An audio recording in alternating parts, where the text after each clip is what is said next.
woman, and this is a bridge. And despite our vast differences, we are very much in love.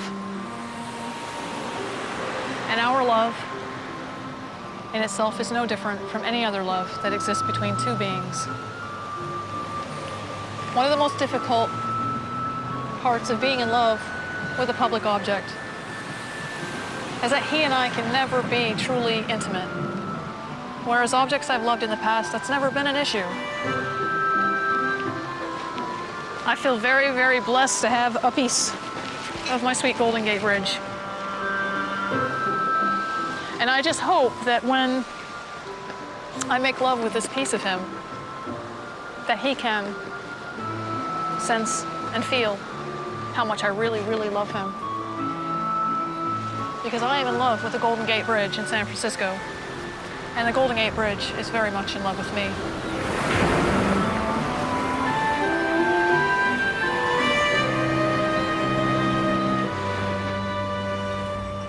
Erica La Tour Eiffel, known to her friends as Naisho, is one of just 40 people in the world who call themselves objectum sexuals, people who have loving relationships with objects. Naisho has many lovers. Her most famous ones these days are the Berlin Wall and the Eiffel Tower. Her love for objects is behind her considerable athletic success. She's a world-class archer thanks to her long-term relationship with a bow. It's just not wanting to come out here. This bow is Tenchan, and it was indeed the first bow I ever fell in love with. He belonged to a guy that I was attempting to have a relationship with, and the sad part is he broke up with me because I loved his bow more than I loved his bow more than him, and he was rather offended. When you say you date these guys, does it mean you do have sex with them? Oh, no. No, we never get to that point. Oftentimes they always said, I'll be the guy that'll make her change her mind. And I never liked that attitude, so. I mean, I didn't date a whole lot of guys, but the ones that I did didn't work out simply because of the sex part. Archers, may I have your attention, please? The bow, called Lance, propelled her to become a world champion gold medalist and a record breaker.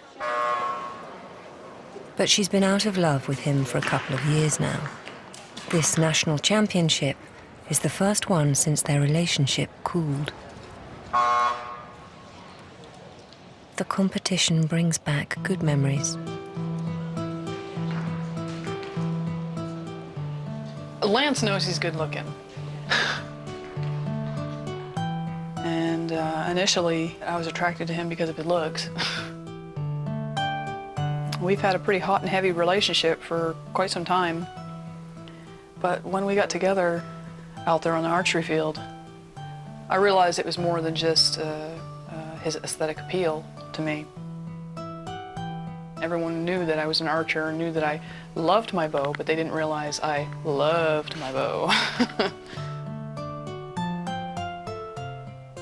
You know, Lance and I, we were such a great team because we had that connection on every single level. I mean, I'd almost swear that my blood just flowed from my arm and went right into him. I just, you know, felt like the molecules in him were flowing back into my arm. I used to feel so connected with him. Is it mechanically, is it similar to a woman having sex with a man? I would say yes. I would say that the, you know, I mean, orgasm, all that is involved, foreplay, afterplay, all of that. And I think the emotional aspect of it is probably similar.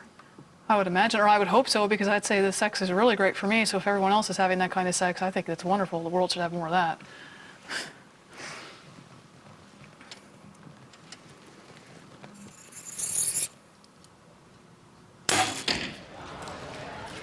Okay, 276.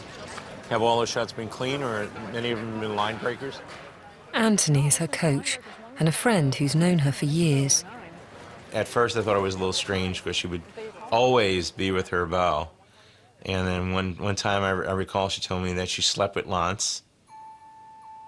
And my first reaction was that this is a little weird. But having known her for a couple of years and having as much respect for her, both as an athlete and as a person, I said, well, maybe, I should listen a little more closely to what this is all about.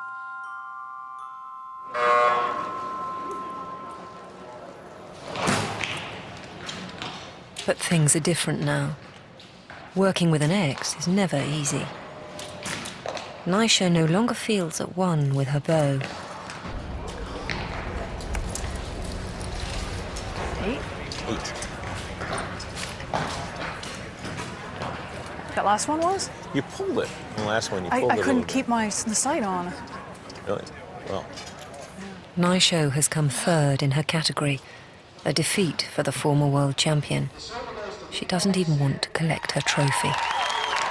I have very little pride right now when it comes to my archery, and I know I'm a good shooter. All right, well, that's why you should go up and get your reward. But please don't ask me to do this, and please don't be disappointed that I don't do it, but I am on the verge of having an absolute just meltdown, and I don't think I can put myself in that position. This is your third place trophy. Thank you. I appreciate you collecting it for me. Congratulations. Thank you, Anthony. Great. You did great. Thank you. I know I've disappointed a lot of people. I know I've disappointed myself, but I'm trying to keep alive something that I'm not in love with anymore. And now I've put myself in an extremely complex situation because my heart decided it wanted to fall in love with something that's almost completely out of my reach. A year ago, at a private ceremony, she married the Eiffel Tower, pleading eternal love to the iconic structure. Since then, she's been losing interest in her archery career. I stand with you under the Who are the objectum sexuals? Why are their passions so intense? And why do they prefer the coldness of concrete to the warmth of a human body?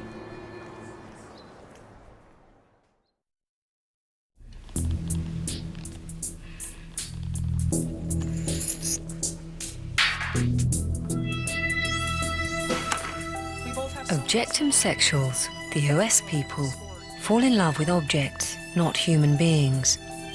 They also give them names, depending on their gender.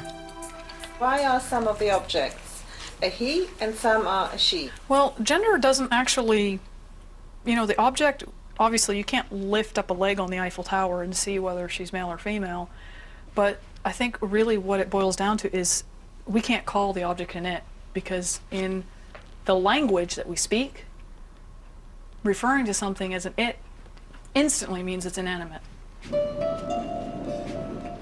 I just kind of get a sense of whether the object is male or female. It's Eiffel Tower, she's the Grand Madame of Paris. I mean, I didn't determine her gender, she did, obviously. I mean, I just want to be with her. Were you guys catch me having sex with the Eiffel Tower? It'd be great.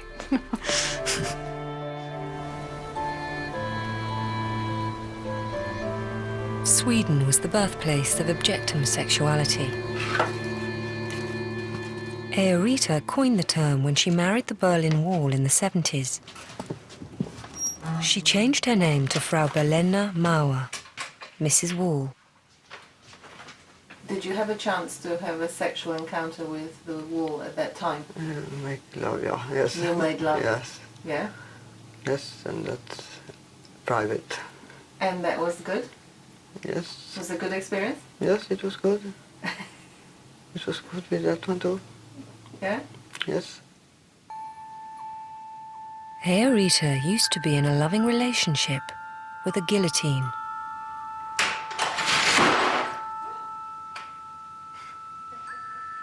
And the headache is over. Thank God.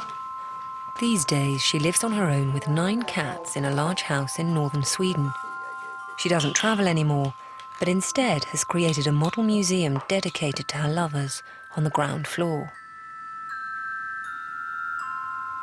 Eorita's father, who was a model maker, taught her how to build them.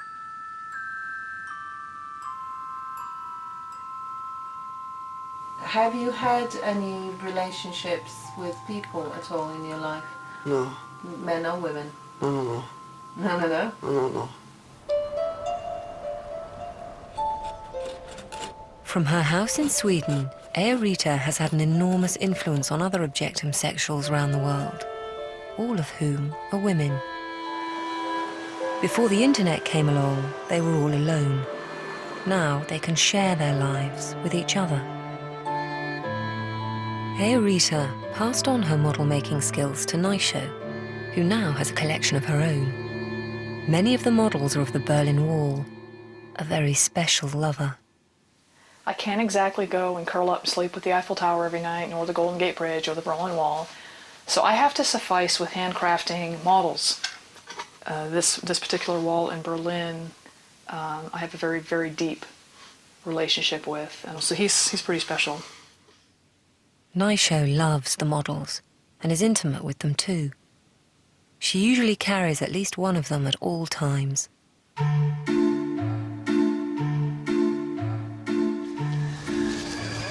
You make me feel so alive, 1001 Nacht. I can touch the sky as your counterweights descend and your gondola rises. My days are brighter when I gaze upon your handsome face. Amy Wolf, like Naisho, is also a member of Aerita's internet group. I'm glad that I'm alive, so I can fly with you.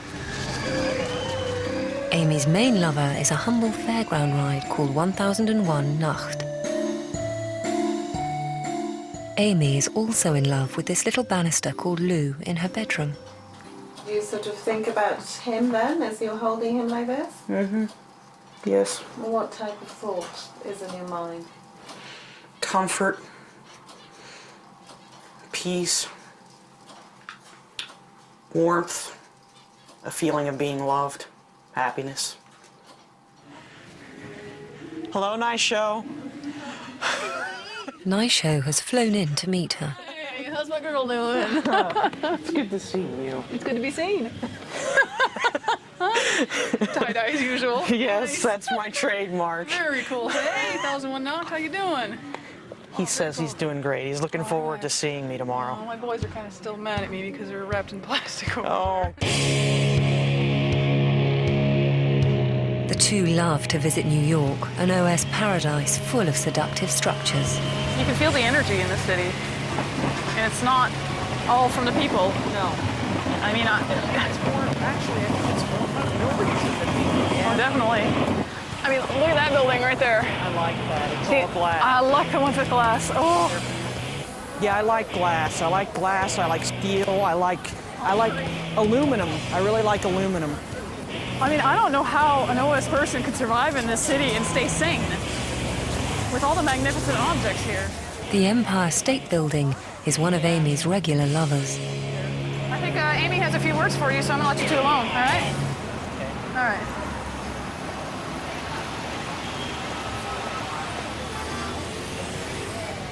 Public displays of affection are often a problem. I think we're being watched. Yes, I'm fine.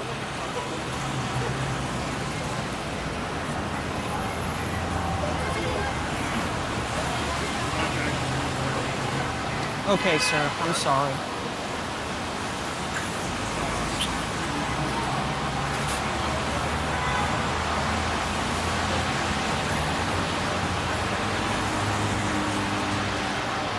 How was it? It's beautiful. The security guard gave me hell, though. Did he really? Yeah. You know, every time I see the city and, you know, look at the World Financial Center that's in front of where the Twin Towers used to be, I'll just never get used to it. You know, used to him being gone. To Amy, the Twin Towers is a single entity, a he, and she still loves him, even though he's now gone. I'll always care for you. Somehow in Amy's mind, her love for the Twin Towers has made her parents' divorce and disasters that followed more bearable. After my dad left, after my mom suffered cancer, after we lost our home and everything in it, after we both lost our jobs, twice in our 6-year relationship together, I came close to taking my life.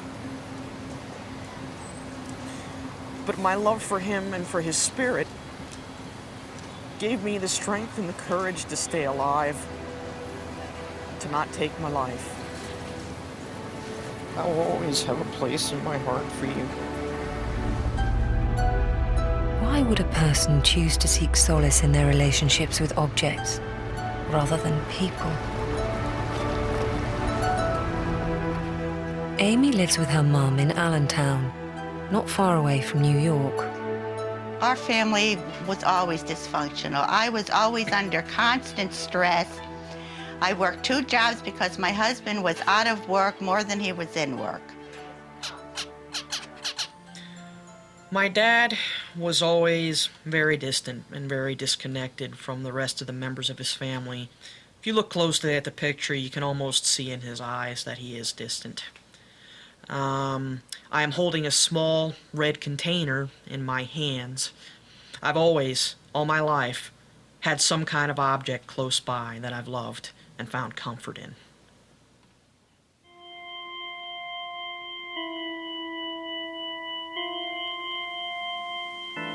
This is not all my collection. This is just, I'd say, 3/4 of my collection. I have about 50 different sets of dolls. As far as I'm concerned, they're better than having a man in my bedroom. And that's what I do for my fun.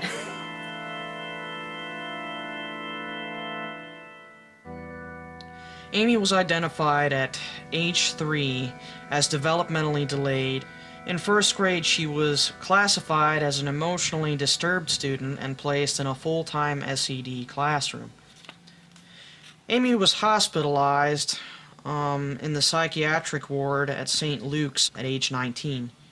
She is a loner who, since a child, has fixated on objects, organs, fans, globes, washing machines, spaceships,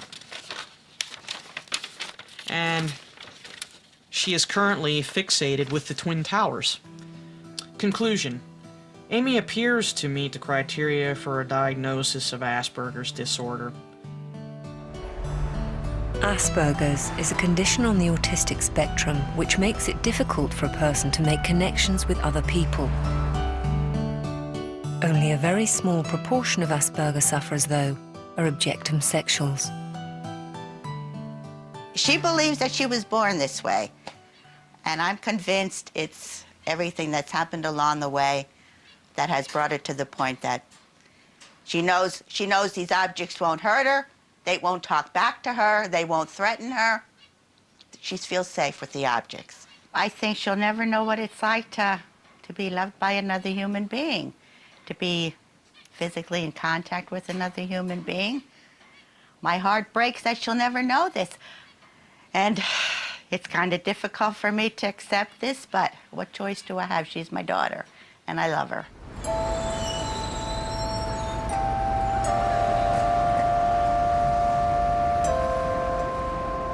For every lover I've ever had, I will always have a place in my heart for all of them. I think I can speak for many people in the respects that we would like to find a lover and be able to stick with that lover and just settle down and grow old together. I long for that very much, but I guess I suffer what they call the 7-year itch, because that's when it seems to happen, when the relationships fizzle out. I love this part that's coming up. It's not unlike one of Bach's chorale preludes, and I think because they're German, they adapted this right here.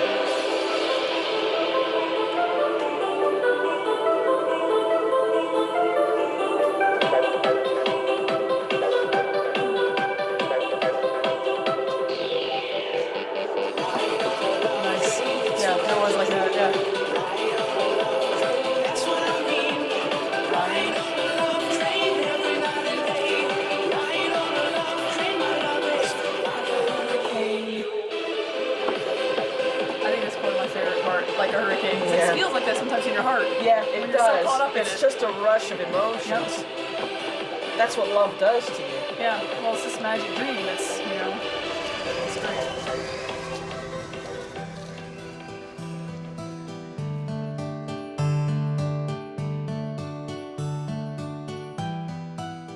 Amy and her clicked. But she just smiled from ear to ear and says, Mom, there's other people like me out there. And she just was filled with joy. You can see him a little bit there, just the top of him. Front. My heart's just going boom, boom, boom. Wow, he is really tall. Yes, he is.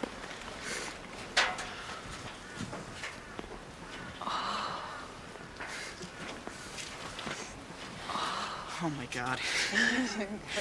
After 5 months, it's good to see you.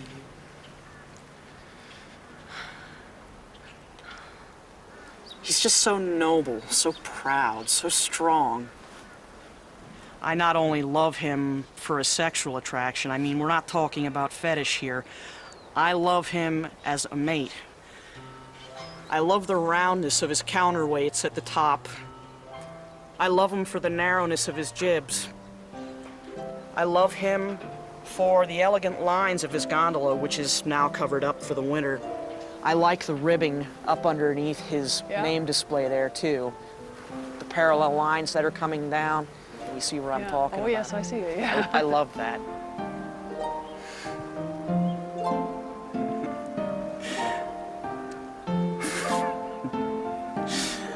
I'm thinking, oh, geez, you know what I'm thinking about. This is very personal. When I make love to him at home, when I start climaxing, I just keep saying over and over again, just as I'm starting to go over the edge, I just tell him, I want your fluids, I want your fluids, I want your fluids.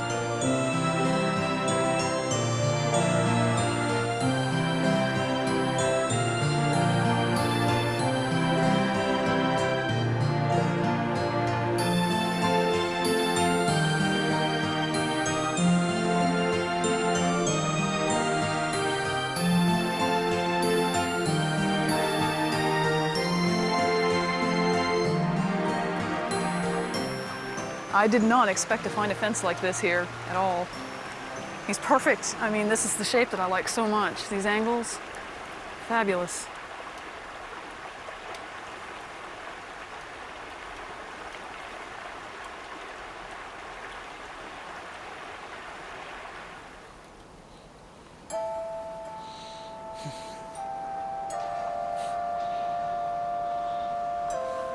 You smell good. God, you smell so good.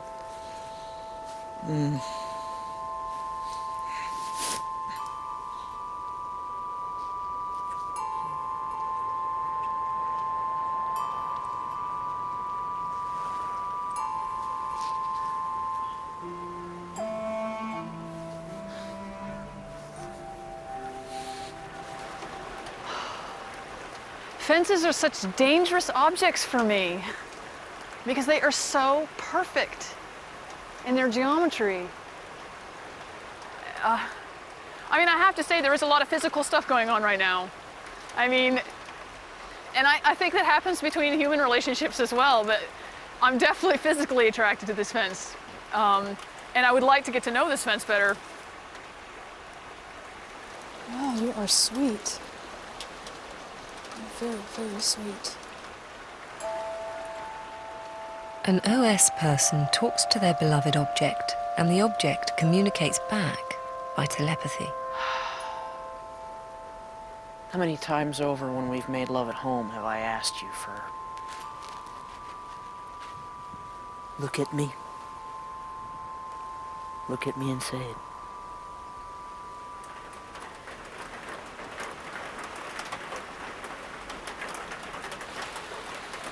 I don't want to go. I'd rather stay here with you. It's never really goodbye to anyone. Because 1001 knocked, as I have told you many times before, and I will many times repeat it, I love you.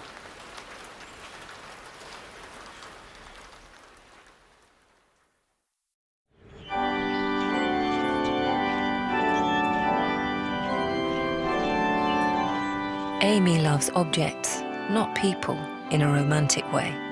One of her more exotic lovers is a church banister, whom she calls Strader. There was a newlywed show on the other night, and they asked the question, what's the oddest place you've ever had sex in? And I laughed because I don't think any of them could have had sex in a more odd place than I did, in the church. So what happened? I'll put it this way. No different than what happens between a man and a woman. All the foreplay and the ultimate act that we all go through. And the after effects, the what some people refer to as post-coital bliss.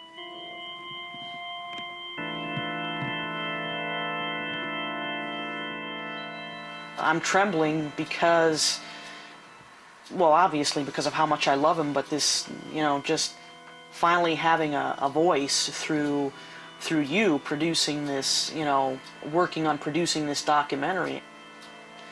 I've never had a voice to the human race before, never been able to have people listen, really listen to how I feel and what I have to say.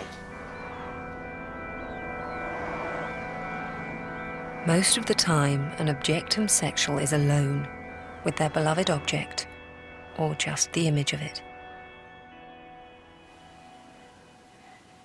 People can love objects, but they love them to a certain degree, more or less for practical purposes.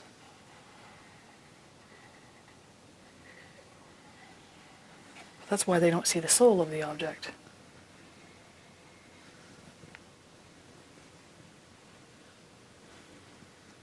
Whereas when you truly are interested in an object, and you're willing to bare your soul, then you see theirs.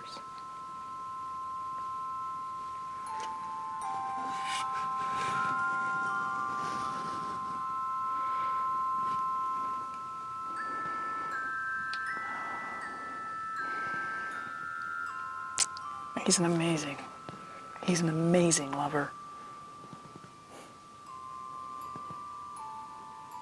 He really is.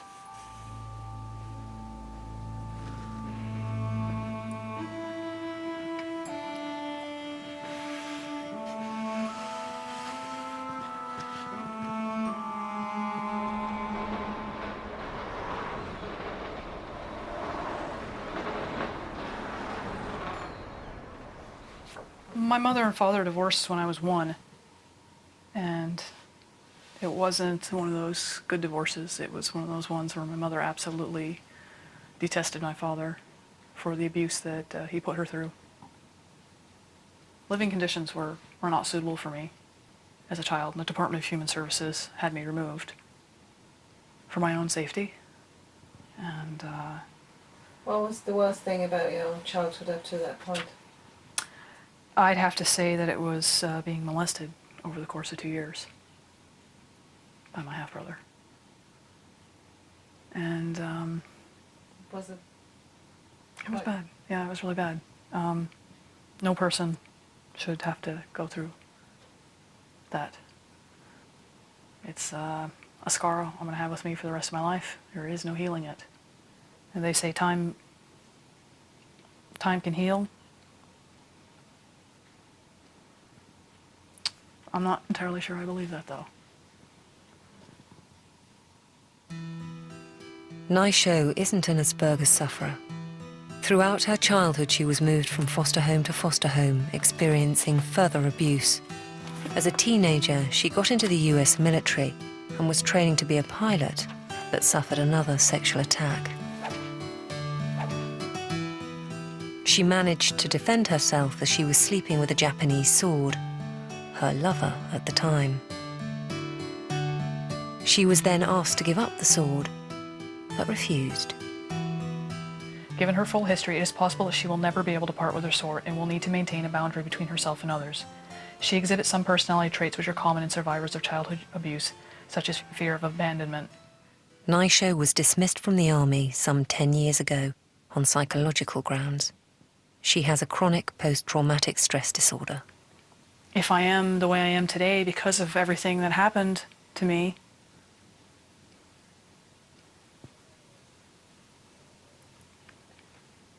then I'm all right with it. Because I wouldn't change who I am now.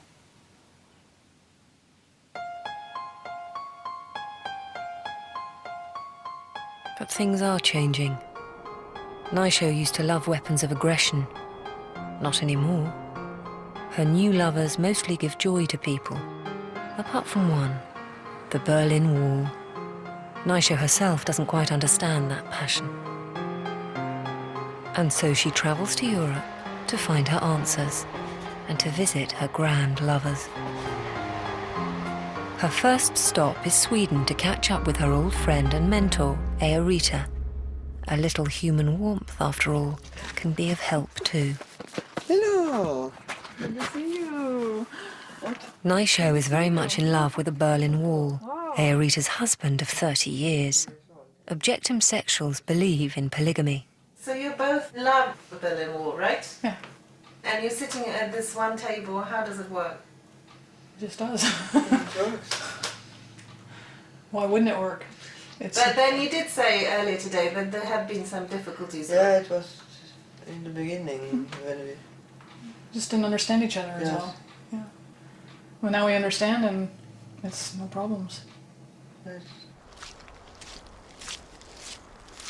The women share a mutual understanding and yet another lover, a provincial bridge near Leiden. I am not a woman. You are just a bridge, and to the world you serve your course, and they expect me to.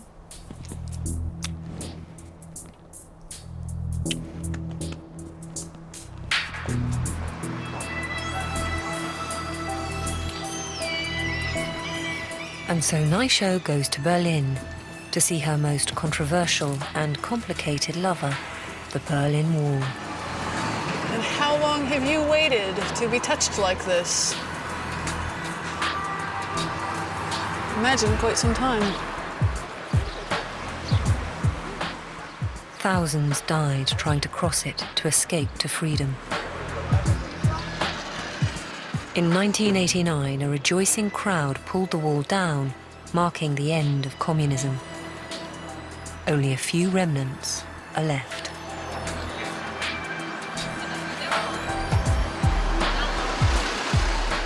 The Checkpoint Charlie Museum is devoted to the memory of those who died crossing the Berlin Wall.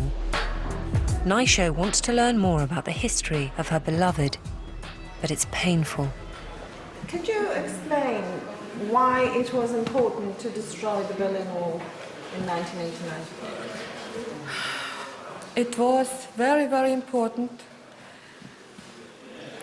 to destroy Berlin Wall. You know, the wall was not just a wall. The wall was the strongest part of the division of the world. And to put this wall away was very important to put the world again together.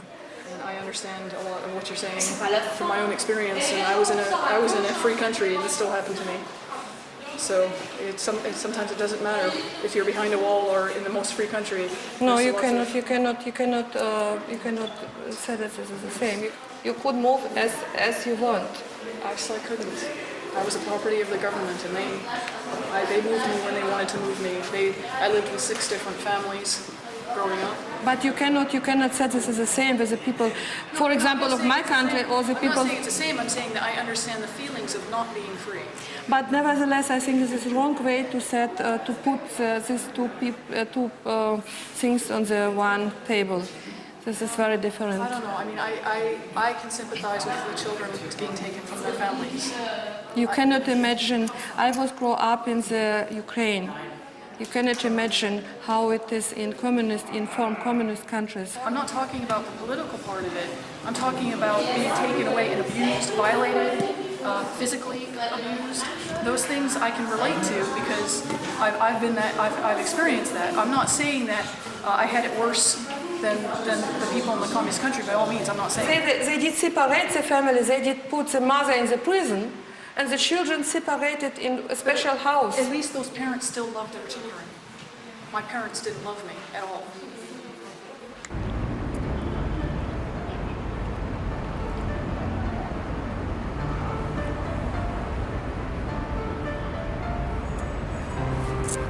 I tried to hate you.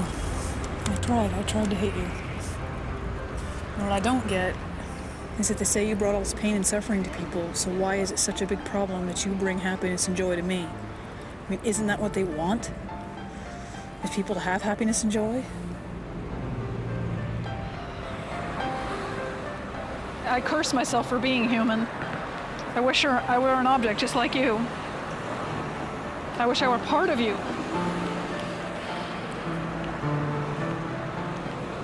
You said to me some time ago that in some strange way you felt there were similarities between you and the Berlin Wall. I feel that the Berlin Wall was built, made, and then later rejected by the people that made him. And I have to say, I feel that way about my own life. I feel that I was brought into this world and then they later regretted, and I was rejected like he was. I just don't understand how some people can bring someone into the world like a child, an object, and then not love them. I struggle with that in my own life. How could someone bring me into this world and not love me? Even now? Even now.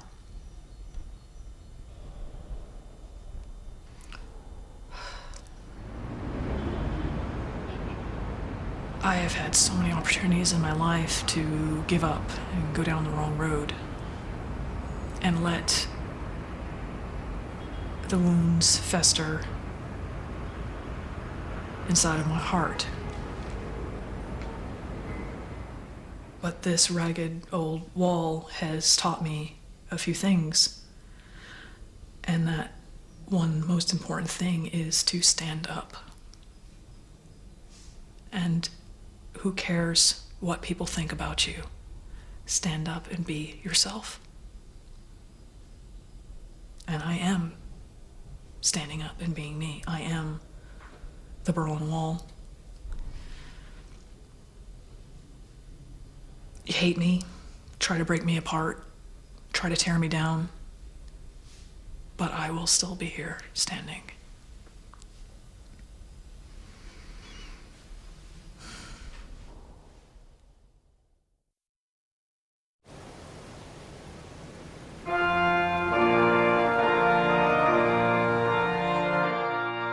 Amy's love for objects has had its problems. She's been ridiculed and rejected. Once upon a time, she had a happy love affair with a church organ called Paul. When the previous pastor found out about the affair, he asked her to leave, and that broke her heart.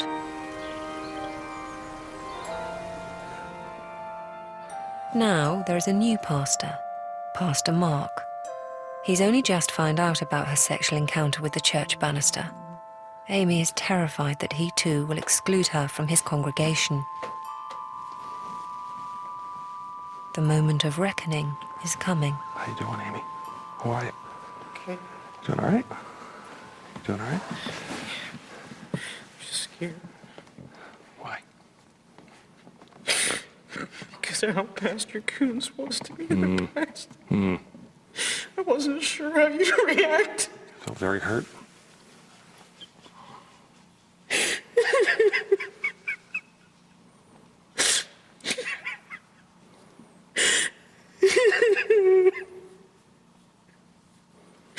You know you're welcome here.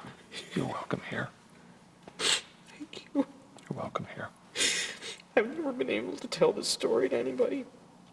But when I played the organ here years ago, Paul, as I call him, his name is Paul to me. Although he's not what he was since they got the new digital organ, I loved him like a boyfriend. And when Pastor Coons took him from me, it broke my heart. But this is still God's house. And Christ opens the door and welcomes us in. And he welcomes you now. He welcomed you when you were baptized, and he welcomes you every time you come to this table, at this rail. Shall we pray?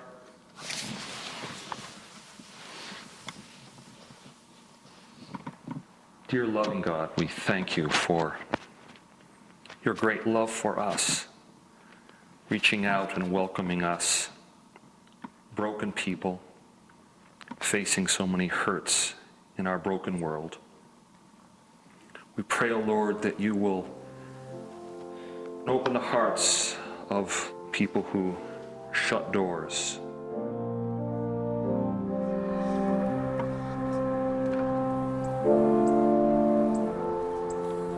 How big it relative? This is scale 1 to 20.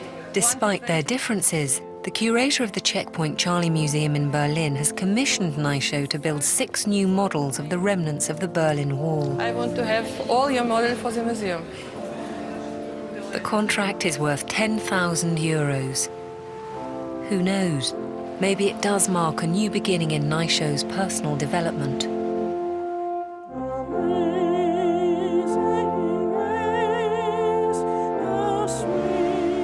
To celebrate, Naisho goes to Paris for the first anniversary of her wedding to the Eiffel Tower. This time, she's determined to consummate their marriage at last.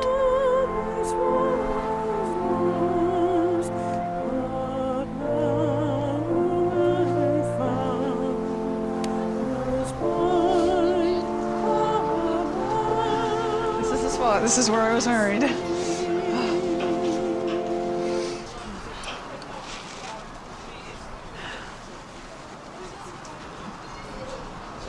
I'm shaking. It's a challenge to be truly intimate with a public structure. But where there's a will, there's a way.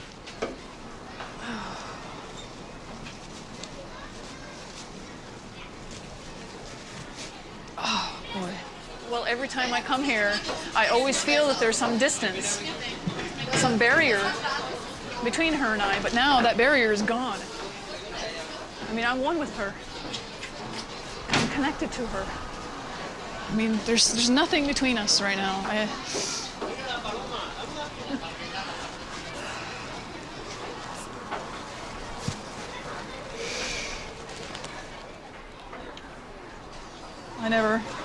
I never imagined this day would ever happen.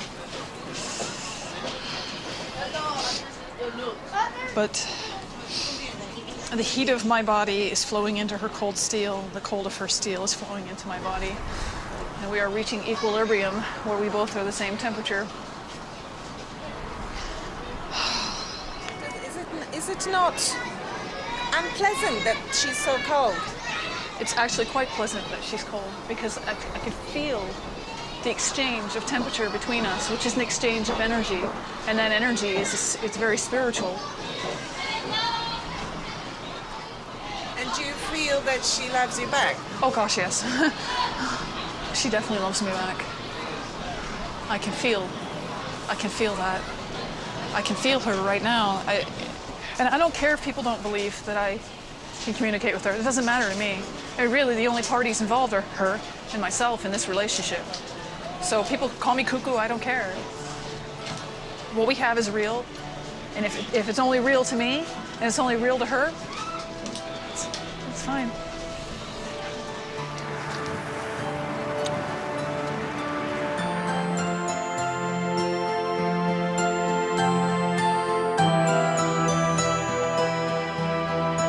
Next week, nudity. Hidden Lives returns with the story of 3 couples who spend their lives naked.